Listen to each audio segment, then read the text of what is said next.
Oke, assalamualaikum warahmatullahi wabarakatuh. Kali ini Bung Faiz ya sambil merlala dulu ya. Kita akan bicara sedikit tentang SPMB ya, SPMB ya, Jabar ya, untuk anak-anak yang mau masuk sekolah negeri ya.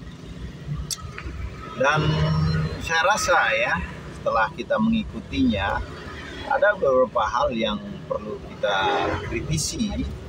Yang pertama itu adalah webnya down ya, webnya down sehingga banyak orang tua yang telat atau mengakses daripada SPMB itu. Nah, ini pertama jadi catatan. Artinya kalau webnya down, ya artinya itu kan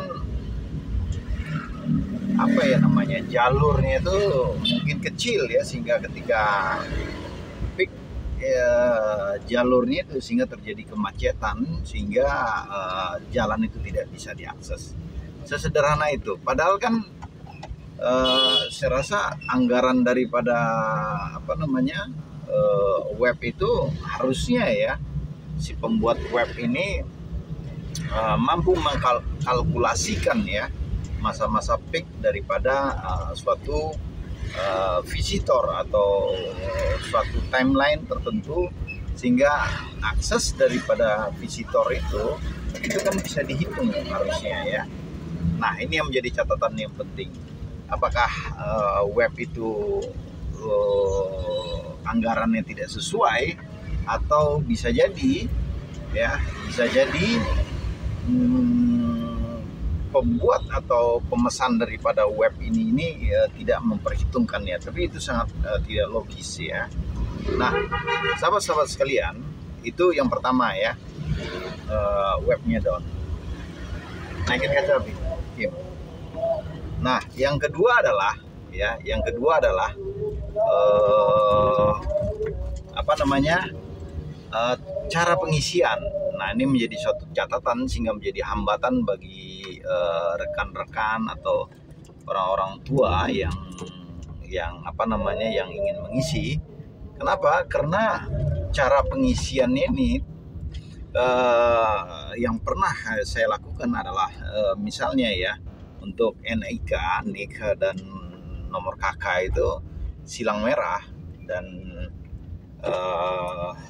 solusi yang dikasih adalah silakan periksa NIK ya.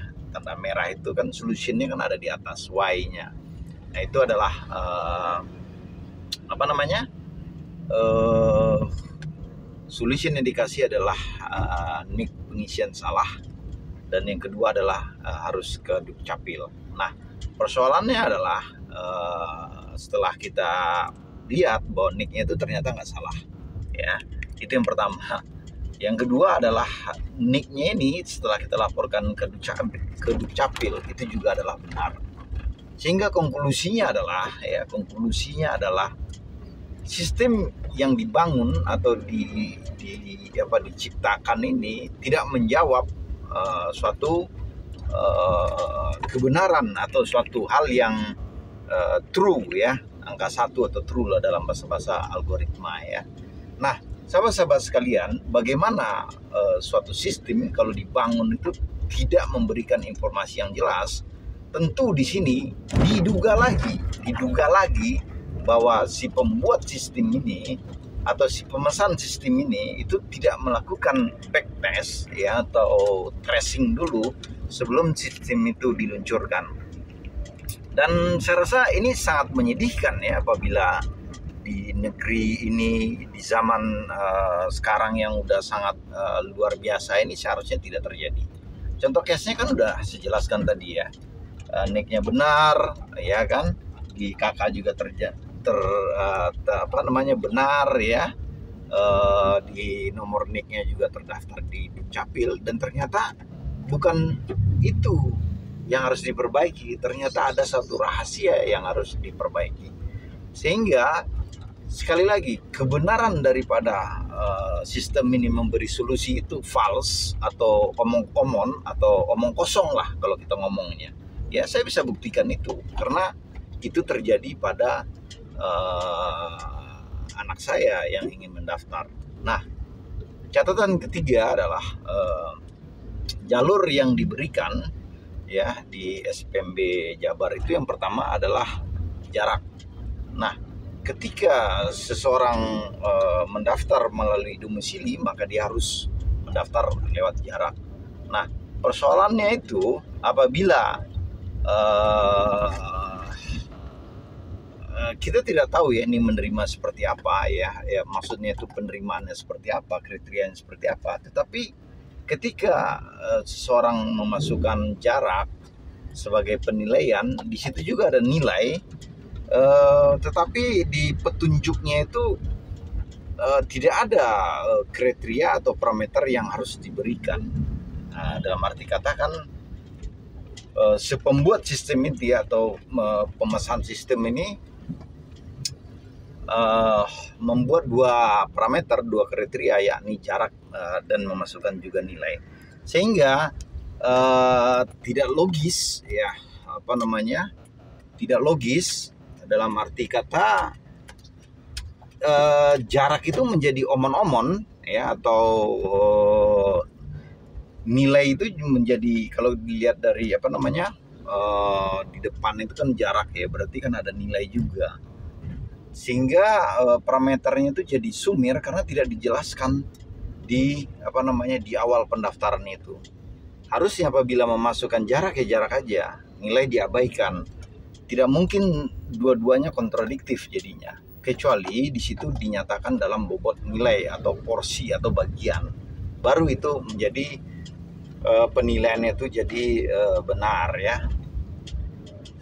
Sebagai sampelnya, kalau memang itu kita tidak bisa memahaminya, misalnya satu anak nilai jaraknya cuma 1 kilo, nilai rata-ratanya itu adalah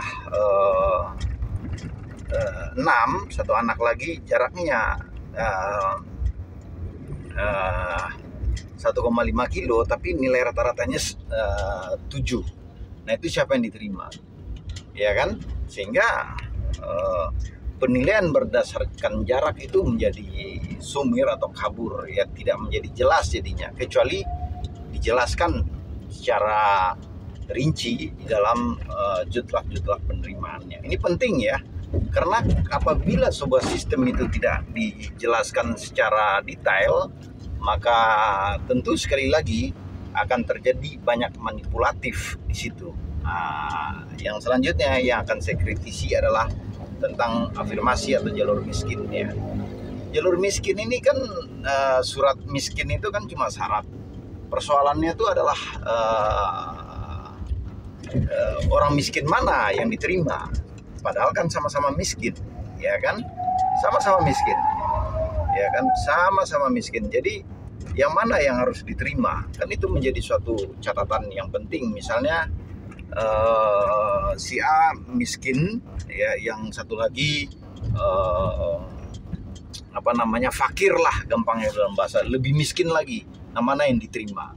Apakah yang lebih miskin atau yang lebih tidak miskin? Nah, itu yang menjadi catatan. Sekali lagi intinya bahwa di dalam penilaian itu harusnya memakai single jalur aja, atau bisa juga memakai daripada yang dinamakan dengan porsi penilaian.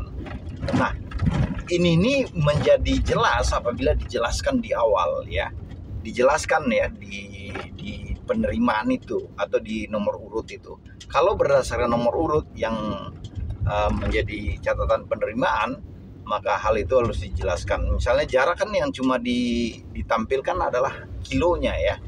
Nah, itulah catatan-catatan daripada Bung Faiz ya. Semoga bermanfaat. Dan satu lagi catatan, misalnya ya untuk jalur jarak ya, itu kan yang dimasukin kan hanya titik koordinat yang menentukan jarak ya. Bagaimana apabila bisa dimasukkan secara fake atau tidak, itu kan jadi persoalan ya kan. Nah, seharusnya apabila mencantumkan jarak dalam nomor urut itu harusnya dicantumkan juga alamatnya, sehingga publik lebih trust untuk mempercayainya ya. Jadi jangan hanya jarak dan koordinat ya kan. kita tahu bahwa di zaman sekarang banyak aplikasi yang mampu manipulatif daripada jarak, dan kita juga nggak tahu kan di dalamnya itu jarak ini orang-orang yang menginputnya ini bisa bermain atau tidak, kan kita nggak tahu. Jangan bilang tidak bermain, jelas-jelas bahwa Menteri Pendidikan sekarang ya kan, berita yang beredar kan, ya rumor yang beredar kan, ada apa namanya, bermain walaupun belum terbukti secara hukum, tapi itu menjadi sebuah catatan-catatan yang tidak baik bagi seorang Menteri Pendidikan. Sekali lagi, sahabat-sahabat sekalian, ya, apabila dalam dunia pendidikan ini banyak sogok menyogok, ya, banyak cara-cara yang tidak fair yang dimainkan, percayalah bangsa ini akan menjadi bangsa yang rata-rata IQ-nya menurut riset dunia sekitar 45-78 dan nggak akan pernah meningkat, karena sekali lagi keterbukaan informasi, ya kan, permainan-permainan, dugaan-dugaan permainan ini, ya orang yang seharusnya mendapatkan hak qualified tapi tidak diberikan, itu yang akan terjadi. Akhir kata, wabillahi taufiq wal hidayah. Assalamualaikum warahmatullahi wabarakatuh.